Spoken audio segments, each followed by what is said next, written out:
Hello again, everybody. This is John and Glenn with BestPriceNutrition.com. Today we're going to be reviewing Controlled Labs White Blood. You'll notice actually we're standing up on this video. I'm really not short. Glenn's actually tall. I'm 5'11 and a half, so he's tall. So he's 5'11. Our Jeff behind the camera made the point that there's quite a discrepancy between our heights. So just wanted to make that clear that I'm not short. He's just tall. So anyways, Controlled Labs White Blood. Glenn, what's the purpose of this product? It's a pump product. You could use it as a pre-workout product, but it's mainly pump, increased nitric oxide, vascularity. Okay, and what ingredients are they using for pump? They're using arginine and ornithine. They use a special version of arginine. Arginine ethyl ester dihydrochloride. They add these ethyl esters to it because the idea is that, okay, arginine doesn't absorb very well. Let's help with the absorption, so they add this to it. It doesn't change anything about it.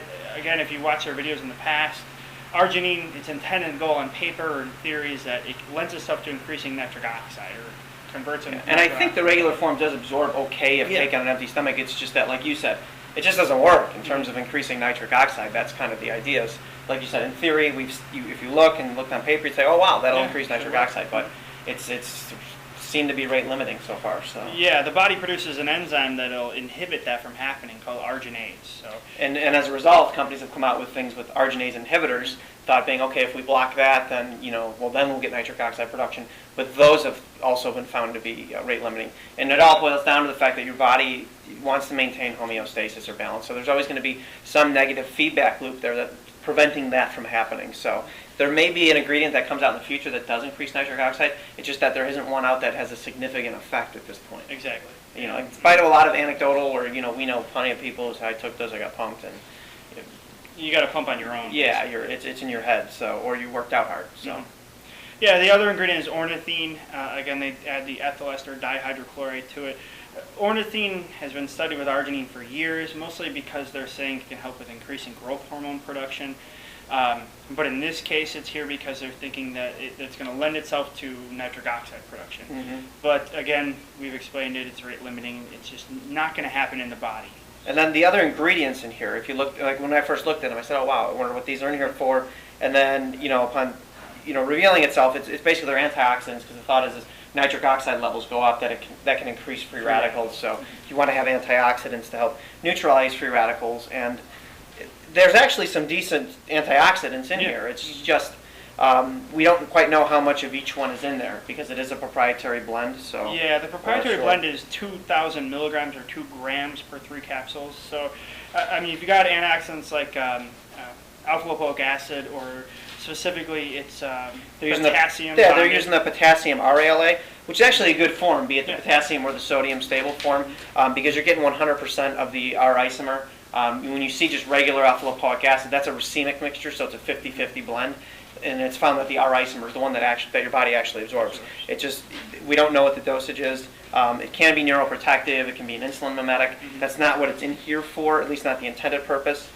Same with CoQ10. It's a fat-soluble compound. It's vitamin-like.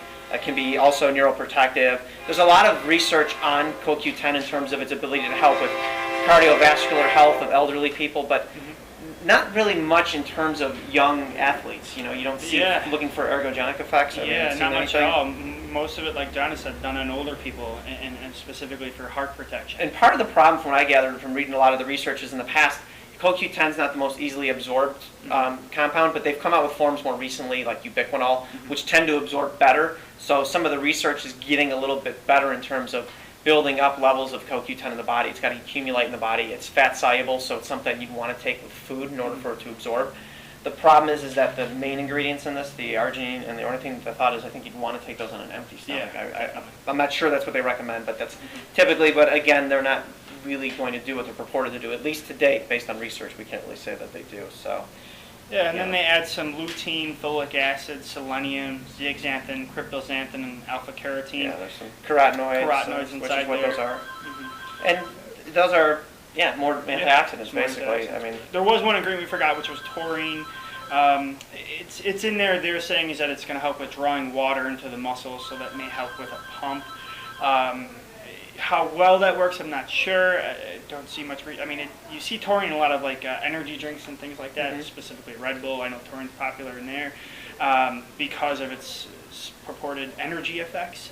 But again, I've never taken taurine by itself. I've never seen much research done on taurine by itself. It's just added in there at this point. So bottom line is the thought is a nitric oxide product with antioxidants. We're not seeing the research there to validate taking it. If you want to take an antioxidant supplement, you can buy one separate. So, well, if you guys have any questions, feel free to post them in the comments section. We're happy to answer them. Also, check us out at facebook.com/bestpricenutrition. Thank you. Thank you.